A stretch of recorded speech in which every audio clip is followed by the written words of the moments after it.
quel lien établissez-vous entre Emmanuel Macron, justement, la banque Rothschild et l'interprétation proposée par Bertrand Scholler, lui aussi inquiété par l'Élysée, sur la création diabolique qu'incarnerait le personnage Macron? Alors, c'est-à-dire qu'en fait, Bertrand Scholler, lui, a une vision eschatologique C'est ça. du personnage Emmanuel Macron. Alors, pour faire simple, en substance, Bertrand Scholler avance l'hypothèse que Emmanuel Macron serait l'antéchrist. Pour résumer, ses propos, il le fait avec beaucoup de talent et ça lui a causé beaucoup de problèmes puisqu'il s'est fait soulever et il a été placé en garde à vue dans le cadre des procédures pilotées, je le répète encore une fois, par l'Élysée pour cyberharcèlement. Là, c'est pareil, il faut toujours comparer ce qui est comparable. Si quelqu'un avait écrit que Jacques Chirac était l'antéchrist, Mhm. euh, Jacques Chirac aurait rigolé et tout le monde aurait rigolé avec lui. Il n'aurait pas fait soulever les types à 6 heures du matin. On est chez les dingues. Alors, ce que dit Bertrand Scholler peut, pour quelqu'un qui suivrait ça de loin, paraître délirant, mais Bertrand Scholler ne dit pas autre chose que Klaus Schwab, ne dit pas autre chose que David de Rothschild, ne dit pas autre chose que Bernard-Henri Lévy.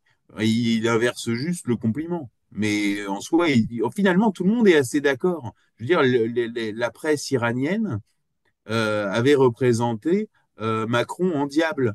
Vladimir Solovyov, qui est un des journalistes les plus connus de Russie, avait qualifié Emmanuel Macron de petit sataniste. Les influenceurs américains ne font pas autre chose. Donc en fait, euh, finalement, tout le monde comprend qu'il y a autour de ce personnage, euh,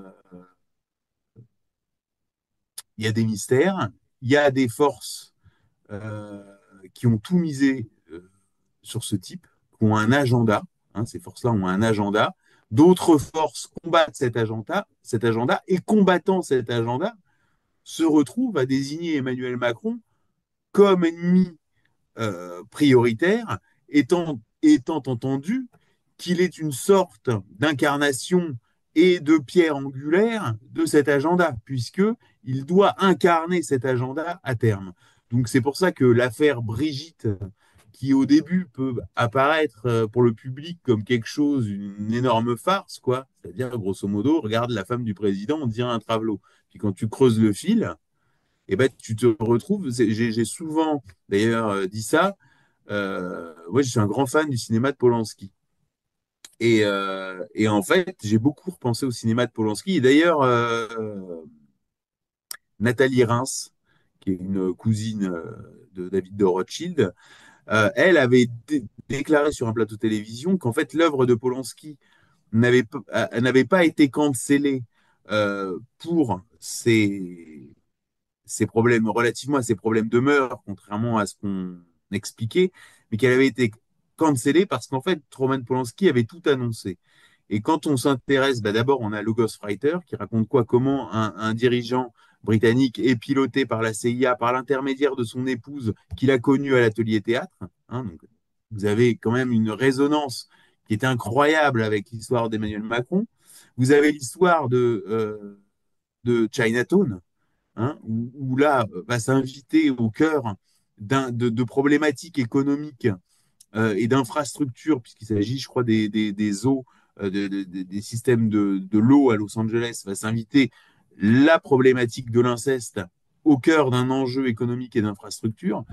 Vous avez La Neuvième Porte, qui est en fait un film avec Johnny Depp qui va comparer les éditions d'un même livre relativement au diable. Et puis à chaque fois, sur chaque édition, il y a une petite modification. Et puis lui, dans cette quête, va découvrir qu'il est en fait lui-même le diable.